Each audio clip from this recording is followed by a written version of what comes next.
बहुत बहुत धन्यवाद मानयोग डॉक्टर गुरनेक सिंह जी का, मुखी गुरु ग्रंथ साहब अध्ययन विभाग पंजाबी यूनीवर्सिटी पटियाला। हुण बेनती है मानयोग स्वामी ब्रह्मदेव जी नूं कि वह भी दसम ग्रंथ के संबंध विच संखेप रूप दे विच अपने जिहड़े विचार ने वो तुहाडे नाल साझे करनगे। मानयोग स्वामी ब्रह्मदेव जी उदासी।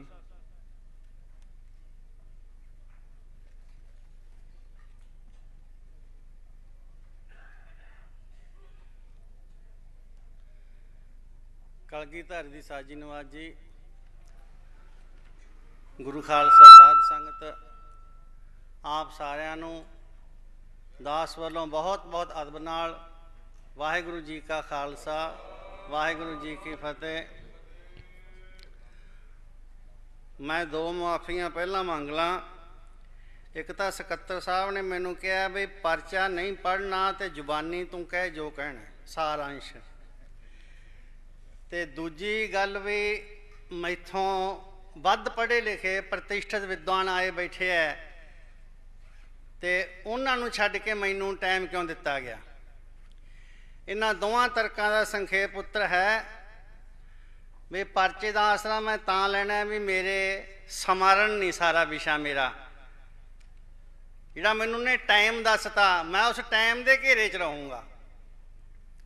दूजी गल है पहला टाइम की भी मैं होर भी होणगे मेरे आड़ी इत्थे शूगर का मरीज हाँ, मधुमेह का, तो यदा सब तो वड्डा स्यापा है वार वार बाथरूम करन उठना।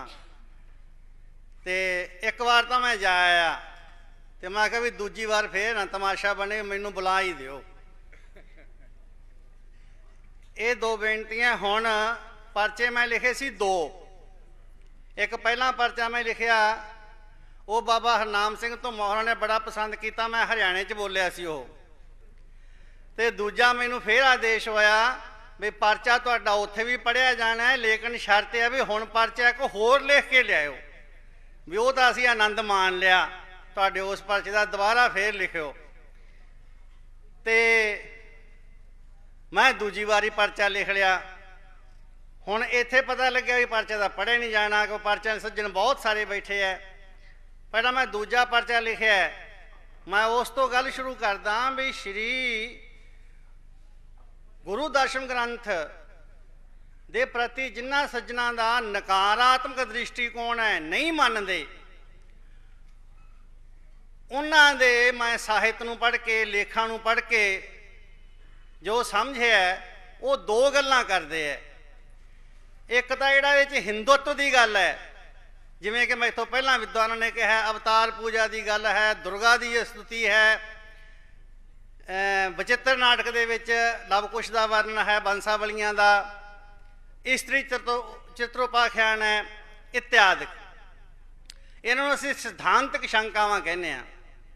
ते दूजा है ਸਾਹਿਤਿਕ ना समझी, उन्हां दी इस गल का कारण साडे देश का एक बहुत बड़ा विद्वान होया है, दार्शनिक योगी राज व्याकरणवेता साधु और एक राजा भरतृहरि। उन्हें अपने एक शतक च कहा है साहित्य संगीत कला विहीना साक्षात पशु पुछ विछाणहीना। जिन्हों साहित्य संगीत की समझ नहीं वो आदमी पशु हुंदा है, बिना सिंगां तो ते पूछां तो। वाहिगुरु वाहिगुरु। एक संत तपस्वी त्यागी शांत हृदय महापुरुष ते एडी वड्डी गाल व्याकरण के विद्वान नूं, वेदांतियां नूं, न्याय शास्त्र पढ़िया नूं, विग्यानियां नूं, डॉक्टरां नूं, लायरां नूं, सारियां नूं पशु कहता यार। एक साध ने ये सारे ही पशु है। जिन्हें कविता नहीं पढ़ी, संगीत नहीं सीखा, सारे ही पशु है। वो कहते ये गल तां है भी उन्हें आप 3 शतक लिखे, श्रृंगार नीति वैराग, ते कवि सी, कवि होने करके कवियां का पक्ष कर गया। लेकिन ये गल नहीं। सब तो कठिन ग्रंथ है व्याकरण का महाभाष्य पतंजलि का, ਉਹਦੇ उपर भरतृहरि की टीका है, ਉਹਦਾ नाम हरिकारिका, सागर सेतु प्रसिद्ध ना। ਤੇ ਦੂਜਾ ਉਪਨਿਸ਼ਦ ਹੈ ਬਿਰਧਾਰਨਕ, ਉਹ ਤੇ ਉਹਦਾ ਭਰਤਰੀ ਹਰੀ ਪ੍ਰਪੰਚ ਹੈ। ਯਾਨੀ ਸਿੱਧ ਹੁੰਦਾ ਹੈ ਵੀ ਉਹ ਕਵਿਤਾ ਦੇ ਨਾਲ ਨਾਲ ਹੋਰ ਅਨੰਤ ਸ਼ਾਸਤਰਾਂ ਦੇ ਪੰਡਤ ਸੀ। ਉਹਨਾਂ ਨੇ ਪੱਖਪਾਤ ਨਾਲ ਨਹੀਂ ਇਹ ਗੱਲ ਕਹੀ, ਇਹਦੇ ਪਿੱਛੇ ਕੋਈ ਖਾਸ ਗੱਲ ਹੈ ਤੇ ਉਹ ਗੱਲ ਵਿਦਵਾਨਾਂ ਨੇ ਲੱਭੀ ਆ ਪਸ਼ੂ। ਜਿਹੜਾ ਪਸ਼ੂ ਹੈ ਇਹਦੀ ਵਿਉਤਪੱਤੀ ਕਰਦੇ ਆ ਵੀ ਇਹ ਵਿਸ਼ੇਸ਼ ਅਵਿਸ਼ੇਸ਼ ਭੇਦ ਅਭੇਦ ਇਹਨਾਂ ਸਾਰਿਆਂ ਨੂੰ ਛੱਡ ਕੇ ਸਭ ਨੂੰ ਸਮਾਨ ਰੂਪ 'ਚ ਵੇਖਦਾ ਹੈ। ਪਸ਼ੂ ਨੂੰ ਇਹ ਗਿਆਨ ਨਹੀਂ ਹੁੰਦਾ ਵੀ ਇਹ ਚੰਗਾ ਹੈ ਮਾੜਾ ਹੈ, ਪੜ੍ਹਿਆ ਹੈ ਅਣਪੜ੍ਹਿਆ ਹੈ। ਉਹ ਮਨੁੱਖ ਦੀ ਭੇਦਤਾ ਬਾਰੇ ਨਹੀਂ ਜਾਣਦਾ, ਸਭ ਨੂੰ ਇੱਕ ਨਿਗਾਹ ਨਾਲ ਵੇਖਦਾ ਹੈ। ਜਿਸ ਤਰ੍ਹਾਂ ਗਊ ਹੈ ਉਹਨੂੰ ਪਤਾ ਹੈ ਮੇਰਾ ਵੱਛਾ ਜਾਂ ਵੱਛੀ ਹੈ, ਪਰ ਜਿਹੜਾ ਉਹਦੇ ਮੂਹਰੇ ਪਿਆ ਘਾਹ ਉਹ ਖਾ ਜਾਂਦੀ ਆ। ਉਹ ਘੋੜਾ ਆਪਣੇ ਮਾਲਕ ਨੂੰ ਵੇਖ ਕੇ ਹਿਣਹਿਣਾਉਂਦਾ ਹੈ, ਦੁੰਮ ਹਿਲਾਉਂਦਾ ਹੈ, ਲੇਕਿਨ ਉਹਨੂੰ ਇਹ ਨਹੀਂ ਪਤਾ ਵੀ ਇਹ ਪੁੱਤ ਦੇ ਸਿਵੇ ਨੂੰ ਅੱਗ ਦੇ ਕੇ ਆਇਆ ਹੈ ਕਿ ਮੁਕੱਦਮਾ ਹਾਰ ਕੇ ਆਇਆ ਹੈ ਕਿ ਪਾਰਲੀਮੈਂਟ ਦੀ ਸੀਟ ਜਿੱਤ ਕੇ ਆਇਆ ਹੈ। ਉਹ ਤਾਂ ਉਹਨੂੰ ਵੇਖ ਕੇ ਬਾਅਦ ਦੁੰਮ ਹਿਲਾਉਂਦਾ ਹੈ। ਇਹਦਾ ਭਾਵ ਉਹਨੂੰ ਗਿਆਨ ਨਹੀਂ। ਭਰਤਰੀ ਹਰੀ ਨੇ ਉਹਨਾਂ ਲੋਕਾਂ ਨੂੰ ਪਸ਼ੂ ਕਿਹਾ ਜਿਨ੍ਹਾਂ ਨੂੰ ਵਿਸ਼ੇਸ਼ ਤੇ ਅਵਿਸ਼ੇਸ਼ ਦਾ ਗਿਆਨ ਨਹੀਂ। ਦਸ਼ਮ ਗ੍ਰੰਥ ਇੱਕ ਸਾਹਿਤ ਹੈ, ਕਵਿਤਾ ਹੈ, ਮਹਾਕਾਵ ਹੈ, ਬਲਕਿ ਵਿਸ਼ਵਕੋਸ਼ ਹੈ। ਉਹਨੂੰ ਸਮਝਣ ਵਾਸਤੇ ਸਾਹਿਤਕ ਬੁੱਧੀ ਚਾਹੀਦੀ ਹੈ ਤੇ ਸਾਹਿਤ ਹੁੰਦਾ ਹੈ ਭਾਵ ਭਾਵਨਾ ਤੇ ਭਾਵੁਕਤਾ ਪ੍ਰਧਾਨ। ਕਿੰਨੀਆਂ ਮਤਰੇਈਆਂ ਮਾਈਆਂ ਗਾਲਾਂ ਕੱਢਦੀਆਂ ਰੋਜ਼ਾਨਾ ਮੁੰਡਿਆਂ ਨੂੰ, ਪਰ ਸਾਰੇ ਧਰੂਮ ਭਗਤ ਕਿਉਂ ਨਹੀਂ ਬਣਦੇ? ਕਿੰਨੇ ਲੋਕਾਂ ਨੇ ਸੰਸਾਰ ਦੇ ਦੁੱਖ ਦਰਦ ਪੀੜਾਂ ਵੇਖੀਆਂ, ਬਿਮਾਰ ਲੋਕ ਵੇਖੇ ਐ, ਪਰ ਸਾਰੇ ਗੌਤਮ ਬੁੱਧ ਵਾਂਗੂ ਸੰਸਾਰ ਛੱਡ ਕੇ ਕਿਉਂ ਨਹੀਂ ਤੁਰ ਜਾਂਦੇ? ਕਿੰਨੇ ਸਾਧ ਵੇਖਦੇ ਆ ਰੋਜ਼ਾਨਾ ਸ਼ਿਕਾਰ ਹੋ ਰਿਹਾ, ਪੰਛੀ ਮਾਰੇ ਜਾ ਰਹੇ ਹੈ, ਪਸ਼ੂ ਮਾਰੇ ਜਾ ਰਹੇ ਹੈ, ਪਰ ਸਾਰੇ ਵਾਲਮੀਕੀ ਕਿਉਂ ਨਹੀਂ ਬਣਦੇ? ਦੋ ਕਰੌਂਚ ਪਕਸ਼ੀ ਚੋਜ ਕਰ ਰਹੇ ਹੈ ਦਰਿਆ ਦੇ ਕਿਨਾਰੇ ਤੇ ਇੱਕ ਨੂੰ ਵਿਆਹ ਦਾ ਕੇ ਮਾਰ ਦਿੰਦਾ ਤੇ ਵਾਲਮੀਕੀ ਦੇ ਮੂੰਹੋਂ ਪਹਿਲੀ ਕਵਿਤਾ ਨਿਕਲਦੀ ਹੈ ਦੁਨੀਆ ਦੀ, ਮਾਨ ਨਿਸ਼ਾਦ ਪ੍ਰਤਿਸ਼ਠਾ ਤਵਾ ਮਗਮਾ ਸ਼ਾਸ਼ਵਤੀ ਸਮਾਂ ਜਤ ਕਰੌਂਚ ਮਿਥਨਾ ਦੇਖ ਮਵਦੀ ਹੀ ਕਾਮ ਮੋਹਿਤਮ। ਹੇ ਵਿਆਦ ਹੇ ਨਿਸ਼ਾਦ ਤੈਨੂੰ ਅਨੰਤ ਕਾਲ ਤੱਕ ਸ਼ਾਂਤੀ ਨਾ ਪ੍ਰਾਪਤ ਹੋਵੇ, ਕਿਉਂਕਿ ਤੂੰ ਪ੍ਰੇਮ ਕ੍ਰੀੜਾ ਮਗਨ ਦੋ ਪਕਸ਼ੀਆਂ ਵਿੱਚੋਂ ਇੱਕ ਨੂੰ ਮਾਰਤਾ। ਉਸ ਤੇ ਕਿਉਂ ਅਸਰ ਹੋਇਆ? ਬਾਬਰ ਚੜ੍ਹ ਕੇ ਆਇਆ, ਜ਼ੁਲਮ ਕੀਤਾ, ਜ਼ਬਰ ਕੀਤਾ, ਹੋਰਾਂ ਦਾ ਹਿਰਦਾ ਕਿਉਂ ਨਾ ਕੰਬਿਆ? ਨਿਰੰਕਾਰੀ ਬਾਬੇ ਨੇ ਕਿਉਂ ਆਖਿਆ ਏਤੀ ਮਾਰ ਪਈ ਕੁਰਲਾਣੇ ਤੈਂ ਕੀ ਦਰਦ ਨਾ ਆਇਆ, ਪਾਪ ਕੀ ਜੰਜ ਲੈ ਕਾਬਲੋਂ ਤਾਂ ਆਇਆ? ਉਦੋਂ ਹੋਰ ਸਾਧ ਪੀਰ ਫਕੀਰ ਹੈ ਨਹੀਂ ਸੀ।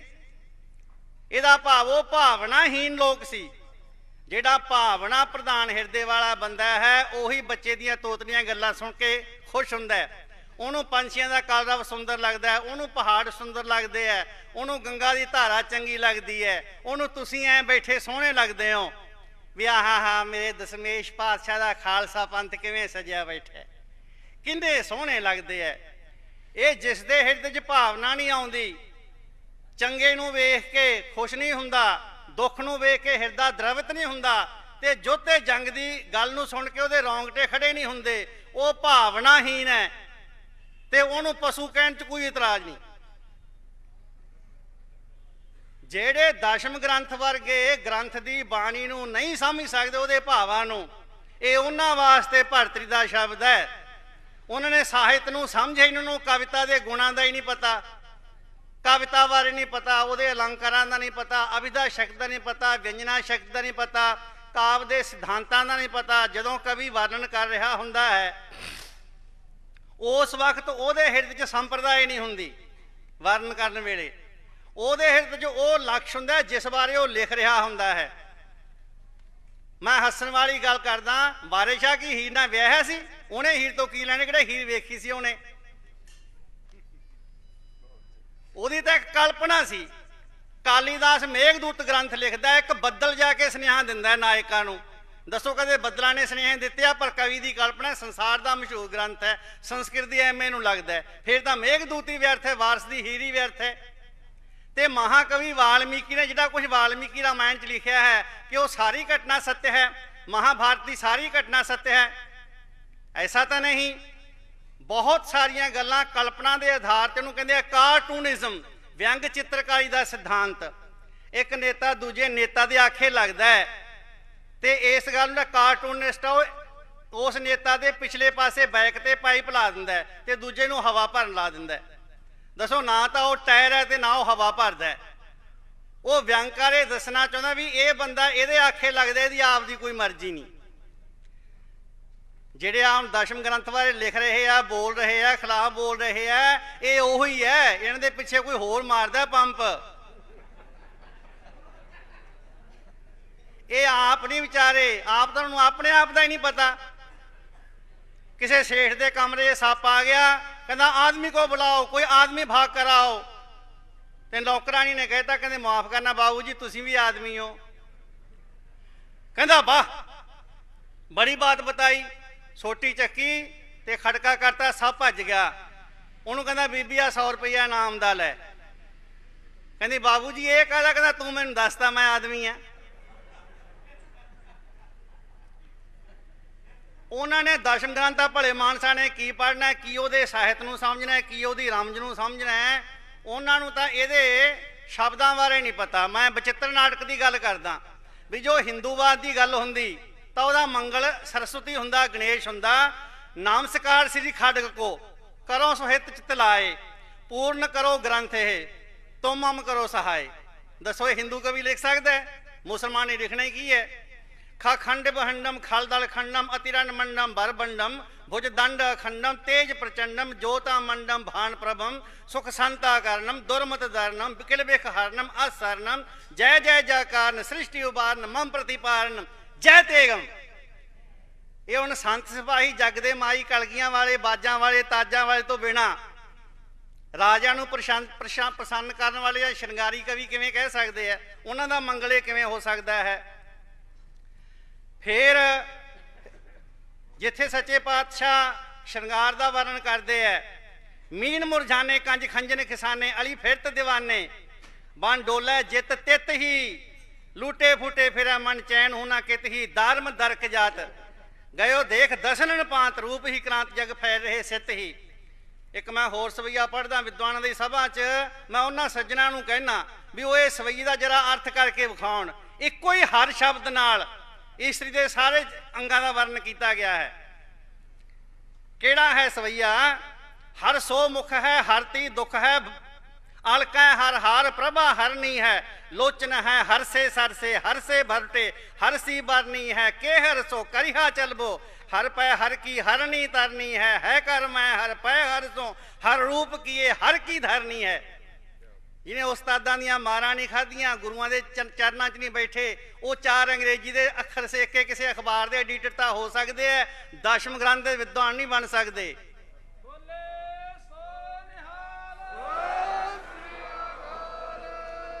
हजूर जेड़ी भी जुबान लिखते हैं वो जुबान ते लोड़ियां दा अबूर हासिल है उस विषय ते।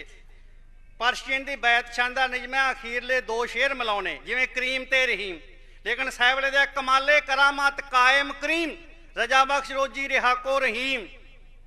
पहला सारे शब्द कक्के ना लिखे गए है, दूजे सारे रारे ना लिखे गए है। यम का अलंकार ते एक कदों लिखिया, किने लिखिया? जिदे लख दे जिगरे नूरे नजर चार साहबजादे विछड़ गए, पंच विछड़ गया, अनंदपुर साहब एक तरीके नाल किला उजड़ गया, जंगलों च पे है, पैरों च कंडे वजे है, भुख है, प्यास है, जिस वेले किसी बंदे नूं पागल हो जाना चाहिए है, ऐसे हालात च वो कह रहा कमाले करामात कायम करीम रजा बख्श रोजी रिहा को रहीम। एडी वड्डी झाड़ पाउंदे रंगजेब नूं तुरागर नजर अस्त लश्कर वाजर कि मारा निगाह अस्त जजदा शुकर। जे तेरी मालो सुभाव ते निगाह है तू ओदे बल ते छाला मारदा, मैनूं रब दे शुक्र ते विश्वास है कि ऊरा गुरूरा से मुल्को माल कि वह मारा पणास्त जजदा अकाल। मैनू कहते एक अकाल पुरख का आसरा है, तेन तेरिया फौजा का आसरा होगा। चे शुद्ध के बचगा कुश्ता चार के बाकी बमान दस्त पेची का मार। कहते वो ये केड़ी गल है, तू निके निके चार बच्चे मारते अजे कुंडलिया सप ता बैठा है। चे मारदी क्या खमोशा कुणी की आत जमारा फरोशा कुणी। कहते एक झंगेड़ा बजा के क्यों खुश होना है, अजे तो भांबड़ा दे भांबड़ी पे है। एक साध दे अंगूठे नूं गंदगी लग गई ते उन्हें तक्षक नाग नूं बुलाया। वो किते आउण च देर हो गया, चिप्पी चो पानी कढ़िया, कहना मैं तेरा नाग लोग भस्म करदा नहीं आ। ਉਹ ਖੜਾ ਹੋ ਗਿਆ, ਰੂਪ ਧਾਰਨ ਕੇ ਮਨੁੱਖ ਦਾ ਨਾਗ ਦੇਵਤਾ।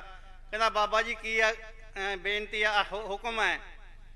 ਉਹਦੇ ਮੇਰਾ ਹਾਂ ਅੰਗੂਠਾ ਪਵਿੱਤਰ ਹੋ ਗਿਆ, ਮੈਂ ਇਹਨੂੰ ਧੋਤਾ ਪਾਣੀ ਨਾਲ, ਮਿੱਟੀ ਨਾਲ, ਗੰਗਾ ਜਲ ਨਾਲ, ਵਹਿਮ ਨਹੀਂ ਦੂਰ ਹੋਇਆ। ਇਹਨਾਂ ਨੂੰ ਵਹਿਮ ਪੈਣਾ ਲਿਖਾਰੀਆਂ ਨਵਿਆਂ ਨੂੰ, ਤੇ ਮੇਰਾ ਵਹਿਮ ਦੂਰ ਕਰ ਵੀ ਤੂੰ ਇਹ ਤੇ ਡੰਗ ਮਾਰ ਦੇ। ਉਹ ਕਹਿੰਦਾ ਆਪਣੀਆਂ ਕੋਈ ਤਾਂ ਸੁੱਚੀਆਂ ਕੋਲ ਹੈ, ਕੋਈ ਝੂਠੀਆਂ ਕੋਲ ਹੈ। ਕਹਿੰਦੇ ਹਾਂ। ਜਿਹੜਾ ਕਹਿੰਦੇ ਝੂਠੀ ਤੋਂ ਵੀ ਝੂਠੀ, ਝੂਠੀ ਤੋਂ ਵੀ ਝੂਠੀ ਹੈ, ਉਹ ਕੋਈ ਹੁਣੇ ਜੰਮਿਆ ਹੈਗਾ? ਕਹਿੰਦੇ ਹਾਂ ਜੀ ਜੰਮਿਆ ਇੱਕ। ਕਹਿੰਦੇ ਉਹਨੂੰ ਲਿਆਓ। ਜਾਂਦਾ, ਕਹਿੰਦੇ ਫਕਾਰਾ ਮਾਰ ਓਏ। ਜਦੋਂ ਫਕਾਰਾ ਮਾਰੀ ਸਾਧ ਦੀ ਪੱਟ ਕੋਲ ਲੱਤ ਉੱਡ ਗਈ। ਉਹ ਬਾਬਾ ਕਹਿੰਦਾ ਉਹ ਸੱਪ ਕਿੱਥੇ ਆ? ਕਹਿੰਦਾ ਬਾਬਾ ਸਾਡੀ ਨਸਲ ਤਾਂ ਹੈ ਹੀ ਨਹੀਂ, ਉਹਦਾ ਸਾਡੀ ਚੌਥੀ ਪੰਜਵੀਂ ਝੂਠੀ ਨਸਲ ਹੈ, ਤੇ ਉਹ ਪਿਆ ਉਹ ਡੱਕੇ ਜਿੰਨਾ, ਤੇ ਤੁਸੀਂ ਮੈਨੂੰ ਕਹਿੰਦੇ ਹੋ ਨਾਗ ਆ ਕੇ ਫਕਾਰਾ ਮਾਰੇ। ਮੈਂ ਤਾਂ ਤਰਲੋਕੀ ਨੂੰ ਉਡਾ ਦੂੰ। ਮੈਂ ਤਾਂ ਰਹਿਣਾ ਜਿੱਥੇ ਇੰਨੇ ਨਾਗ ਬੈਠੇ ਆ, ਉਹ ਪੰਗੇ ਲੈਣੇ ਮੂਰਖਾਂ ਨੂੰ ਇਹ ਨਹੀਂ ਪਤਾ ਵੀ ਇਹਨਾਂ ਦੀ ਪੰਜਵੀਂ ਕੋਲ ਨਹੀਂ ਦੁਆਲ। ਤੁਸੀਂ ਤਾਂ ਪੂਰੀਆਂ ਵੱਡੀਆਂ ਕੋਲਾਂ ਨੂੰ ਛਿੜੀ ਜਾਂਦੇ ਹੋ।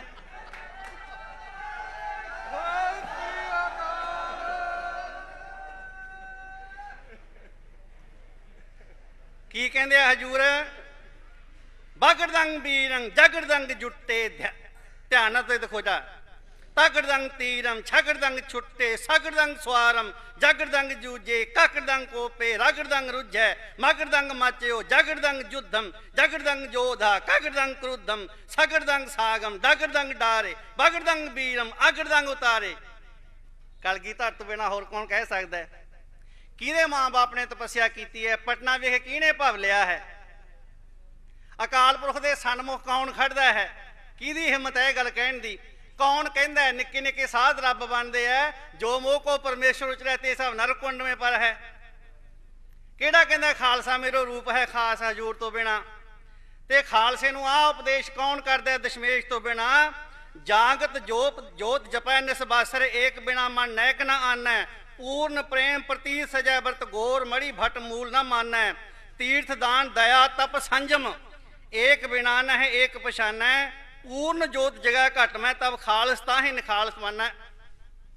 ਇਹ ਉਪਦੇਸ਼ ਹਜੂਰ ਤੋਂ ਬਿਨਾ ਕੌਣ ਕਰ ਸਕਦਾ ਹੈ? ਤੇ ਜਿਹੜੀ ਆਹ ਬੇਨਤੀ ਹੈ ਦੇਹ ਸ਼ਿਵਾ ਵਰ ਮੋਹੇ ਹੈ, ਇਹ ਅਸੀਂ ਕਿਹੜੇ ਕਵੀ ਦੇ ਲੜ ਲਾਈਏ? ਜਿਹੜਾ ਕਹਿੰਦਾ ਮਿੱਤਰ ਪਿਆਰੇ ਨੂੰ ਹਾਲ ਮੁਰੀਦਾਂ ਦਾ ਕਹਿਣਾ, ਇਹ ਐਡਾ ਅਨਮੁੱਲਾ ਹੀਰਾ ਹੈ, ਕੋਹੇ ਨੂਰਾਂ ਤੋਂ ਕਰੋੜਾਂ ਗੁਣੀ ਵੱਧ। ਇਹ ਪੰਜਾਬੀ ਦਾ ਪ੍ਰਥਮ ਕਾਵਿ ਅਸੀਂ ਕਿਹਨੂੰ ਦੇਈਏ? ਮੈਂ ਇਹ ਗੱਲ ਕਹਿੰਦਾ ਹਾਂ ਬਈ ਬੇਸ਼ਰਮੀ ਦੀ ਵੀ ਕੋਈ ਹੱਦ ਹੁੰਦੀ ਹੈ, ਬੇਅਕਲੀ ਦੀ ਵੀ ਕੋਈ ਹੱਦ ਹੁੰਦੀ ਹੈ। ਇੱਕ ਸਧਾਰਨ ਸ਼ਾਇਰ ਦੀ ਕੋਈ ਕਵਿਤਾ ਦੀ ਪੰਕਤੀ ਚੁਰਾ ਲਿਓ ਜਾਂ ਕੋਰਟ 'ਚ ਖੜਾ ਹੋ ਜਾਂਦਾ ਵੀ ਇਹਨੇ ਮੇਰੀ ਕਿਤਾਬ ਦੀ ਨਕਲ ਕੀਤੀ ਹੈ। ਲੇਕਿਨ ਐਡੇ ਵੱਡੇ ਸ਼ਾਹਕਾਰ ਦੀ ਪੰਕਤੀ ਦੇ ਇੱਕ ਅੱਖਰ ਬਾਰੇ ਕੋਈ ਆਦਮੀ ਬਰਖਲਾਫ ਲਿਖੇ ਤਾਂ ਫਿਰ ਆਪਾਂ ਨੂੰ, ਜਿਵੇਂ ਤੁਸੀਂ ਅੱਜ ਇਕੱਠੇ ਹੋਏ ਹੋ, ਐਂ ਇਕੱਠੇ ਹੋਣਾ ਚਾਹੀਦਾ ਹੈ ਤੇ ਸੰਘਰਸ਼ ਹੋਰ ਲੰਬਾ ਹੋਣਾ ਚਾਹੀਦਾ ਹੈ। ਗੁਰੂ ਸਾਹਿਬ ਨੇ ਦੇਗੋ ਤੇਗ ਫਤਿਹ ਕਿਹਾ ਹੈ। ਦੋ ਪ੍ਰਕਾਰ ਦੇ ਹਥਿਆਰ ਹੈ, ਇੱਕ ਦੇਗ ਤੇ ਇੱਕ ਤੇਗ। ਦੇਗ ਹੈ ਸੰਪत्ति, ਕੜਾਹ ਪ੍ਰਸ਼ਾਦ ਕੱਲਾ ਦੇਗ ਨਹੀਂ, ਰਾਸ਼ਟਰ ਦੀ ਸਾਰੀ ਸੰਪत्ति ਦੇਗ ਹੈ। ਗ੍ਰੰਥ ਵੀ ਦੇਗ ਹੈ, ਹਰਮੰਦਰ ਸਾਹਿਬ ਵੀ ਦੇਗ ਹੈ, ਅਕਾਲ ਤਖਤ ਵੀ ਦੇਗ ਹੈ, ਵਿਸ਼ਵਨਾਥ ਦਾ ਮੰਦਿਰ ਵੀ ਦੇਗ ਹੈ। ਤੇ ਤੇਗ ਕਿਰਪਾਨ ਨਹੀਂ, ਸੁਰੱਖਿਆ ਦੇ ਸਾਰੇ ਸਾਧਨ ਤੇਗ ਹੈ। ਤੇ ਆਹ ਵੀ ਸਾਰੀਆਂ ਤੇਗਾਂ ਬੈਠੀਆਂ। ਆ ਜਿਹੜੇ ਵਿਦਵਾਨ ਹੈ ਇਹ ਵੀ ਤੇਗ ਹੈ, ਇਹਦੀ ਰੱਖਿਆ ਕਰਨ ਵਾਸਤੇ ਇਹਨਾਂ ਤੇਗਾਂ ਦੀ ਲੋੜ ਹੈ, ਤੇ ਉਹਨਾਂ ਨੂੰ ਸੋਧਣ ਵਾਸਤੇ ਤੁਹਾਡੀ ਲੋੜ ਹੈ। ਮੂਹਰੇ ਬੈਠੇ ਹੋ ਮੇਰੇ। ਵਾਹਿਗੁਰੂ ਜੀ ਕਾ ਖਾਲਸਾ, ਵਾਹਿਗੁਰੂ ਜੀ